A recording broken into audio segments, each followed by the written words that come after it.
नमस्कार दोस्तों, कैसे आप लोग। उम्मीद करता हूँ आप लोग बहुत अच्छे होंगे। तो फ्रेंड्स, आज मैं आपका एक बार फिर से स्वागत करता हूँ आपके अपने YouTube चैनल एग्री एवरीथिंग में। जैसा कि जानते हैं दोस्तों, विज्ञान आजकल बहुत तरक्की कर रहा है, तो इसी चीज को ध्यान में रख के आज हम बात करने वाले हैं ब्रीमैटो के बारे में। हाँ, शायद आप लोगों ने ब्रीमैटो शब्द पहली बार सुना हो, लेकिन आज मैं क्लियर करने वाला हूँ ये ब्रीमैटो क्या है।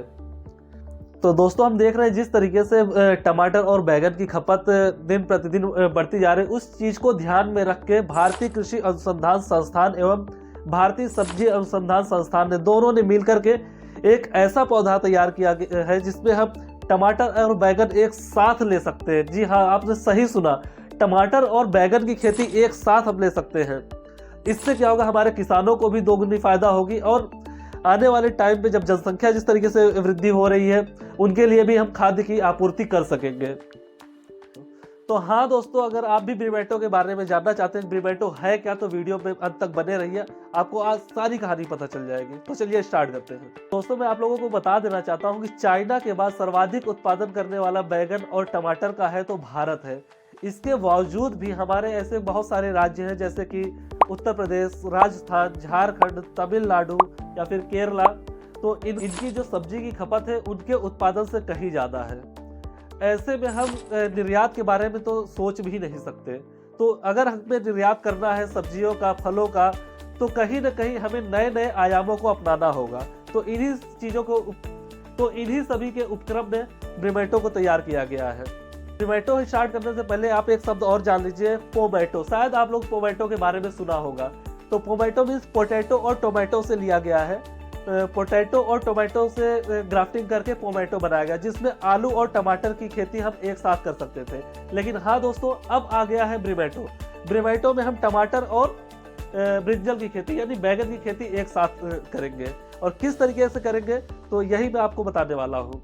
अभी तक की कहानी में आप लोगों को समझ में आ गया होगा कि ब्री मीन्स ब्रिंजल और टो मीन्स टोमेटो, यानी कि ब्रिंजल और टोमेटो को जब ग्राफ्टिंग के थ्रू एक साथ ग्रो किया गया तो इसी को बोल दिया गया ब्रीमैटो। लेकिन क्या आपको पता है, आप सोच रहे होंगे किसी भी वैरायटी की अगर हम ग्राफ्टिंग कर देते हैं, मतलब साइन ब्रांच को और रूट स्टॉक को ग्राफ्ट कर देते हैं, तो वो ग्रो कर जाएगा। नहीं, ऐसा बिल्कुल भी नहीं है।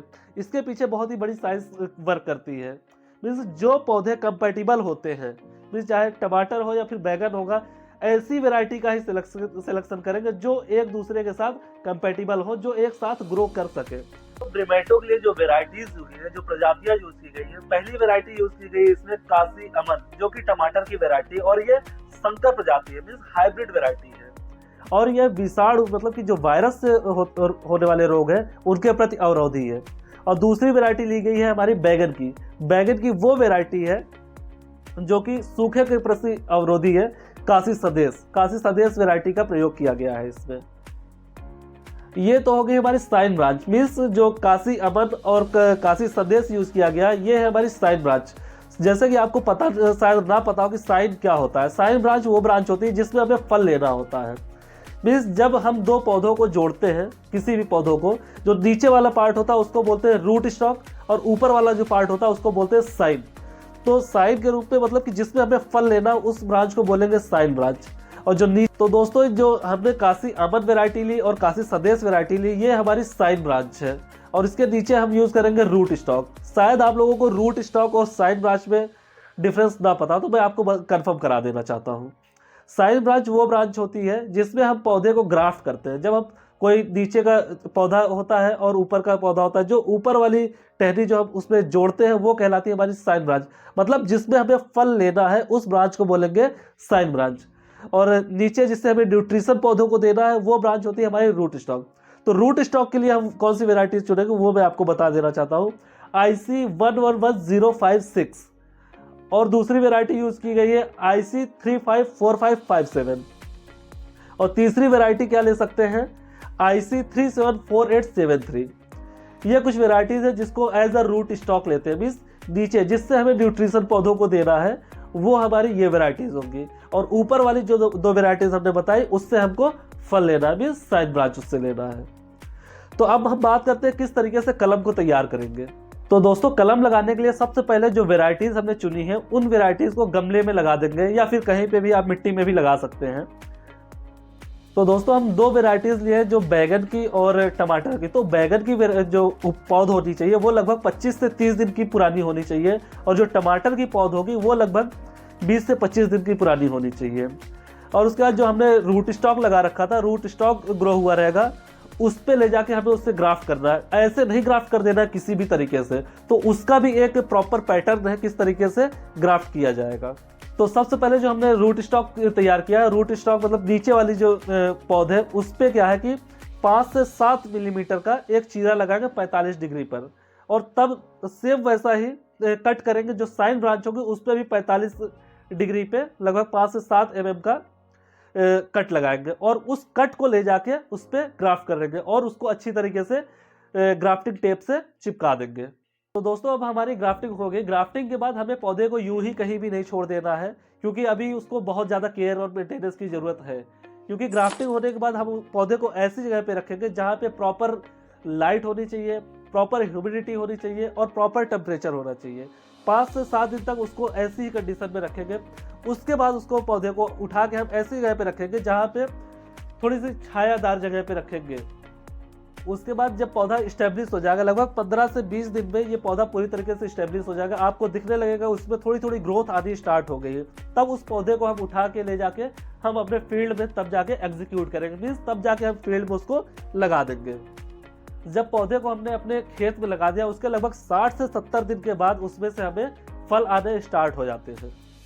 तो अब हम बात कर लेते हैं उसको कि पौधे को किस तरीके से न्यूट्रिशन देना है। जब हमने खेत में लगा दिया है तो उर्वरक भी तो चाहिए उसको। उर्वरक के लिए हमें क्या देना है, लगभग 25 ton FYM farm yard manure apply करना है अपने खेत में। उसके बाद लगभग 160 किलोग्राम नाइट्रोजन और 60 किलोग्राम फॉस्फोरस और 100 किलोग्राम पोटास का एप्लीकेशन करना है। मतलब इतनी सारी चीज़ें हमें पौधे को देना है। इतना उर्वरक देने के बाद फिर हम बात कर लेते हैं प्रोडक्शन की, कितना प्रोडक्शन हमें मिलेगा कि लगाने के बाद। हमने इतना कुछ कर लिया, लेकिन हमें आउटपुट क्या मिल रहा है वो भी तो हमारे लिए ज़रूरी है, क्योंकि हमने इतना कुछ किया सिर्फ किसके लिए किया, आउटपुट के लिए ही किया है। जैसा कि हमने बताया कि ब्रीमेटो जो है लगभग 60 से 70 दिन बाद अपनी उपज देना स्टार्ट कर देता है। और जो एक फसल का मीन्स अगर बात करें, तो अगर बैगन की बात करें या फिर टमाटर की बात करें, तो जो बैगन होगा लगभग 230 ग्राम का एवरेज एक बैगन का वेट मिल जाता है हमें, और लगभग 70 से 80 ग्राम का एक हमें टमाटर मिल जाता है। और वही बात करें अगर 1 हेक्टेयर में प्रोडक्शन कितना हमें मिल रहा है, तो दोस्तों वही अगर प्रति हेक्टेयर प्रोडक्शन की बात की जाए तो जो ब्रिंजल है यानी बैगन है हमारा, लगभग 900 क्विंटल बैगन मिल जाता है 1 हेक्टेयर एरिया से। और वही सेम पौधे से ही लगभग हमें 1000 से ज़्यादा क्विंटल हमें टमाटर मिल जाता है। तो दोस्तों इतना कहानी बताने के बाद आपके दिमाग में आ रहा होगा हमें इसका फ़ायदा क्या। तो आइए हम अब इसके फ़ायदे पे भी बात कर लेते हैं। तो दोस्तों फ़ायदे की बात करें तो इसके बहुत सारे फ़ायदे हैं। जैसे कि 2 सब्जियां हमें एक साथ मिल जा रही एक ही पौधे में, मतलब कम से कम जगह में हमें ज़्यादा से ज़्यादा प्रोडक्शन लेने की संभावना बन जा रही है। और ये ग्रामीण क्षेत्रों के साथ साथ कहीं ना कहीं शहरी क्षेत्रों में भी बहुत ही उपलब्ध है। और इसको हम एक गमले में भी ग्रो कर सकते हैं, एक पॉट में भी ग्रो कर सकते हैं। तो इससे हम क्या करेंगे, आने वाले जो मेट्रोपॉलिटन सिटीज़ हैं वहाँ पे भी कहीं ना कहीं इसका स्कोप देखा जा सकता है। और जब इसका प्रोडक्शन करते हैं, अपनी कलम लगाते हैं, तो ये बहुत ही अनुकूल है, वातावरण को भी कोई इफेक्ट नहीं पहुँचाता है। प्रयोग की जाने वाली वेराइटीज़ हैं वो क्या है कि कोई विषाणु के प्रति अवरोधी तो कोई सूखे के प्रति अवरोधी है। तो ये कहीं ना कहीं हमारे लिए बेनिफिट का काम है। इसमें कम से कम रोग लगेंगे और ज़्यादा से ज़्यादा ड्रॉट कंडीशन में भी ग्रो कर सकते हैं इसको। तो दोस्तों ब्रीमेटो की नर्सरी तैयार करने के लिए कहीं ना कहीं एक स्किल्ड पर्सन की ज़रूरत पड़ेगी। तो जो हमारे युवा हैं, जो जनरली जो एग्रीकल्चर से पढ़ाई कर रहे हैं, जो रिसर्च कर रहे हैं, वो कहीं ना कहीं नर्सरी का प्रोडक्शन करके इसका ब्रीमेटो का, और वो क्या है किसानों तक पहुंचा सकते हैं, किसानों को बेच सकते हैं, जिससे वो क्या है कि एक रोजगार पा सकते हैं और अच्छा खासा मुनाफा कमा सकते हैं। और संक्षिप्त रूप में बात की जाए तो कहीं ना कहीं जिस तरीके से हमारे देश की जनसंख्या वृद्धि हो रही है और जिस तरीके से ज़मीन का अभाव, मतलब कि जो कल्टिवेबल लैंड है उनका कमी होती जा रही है,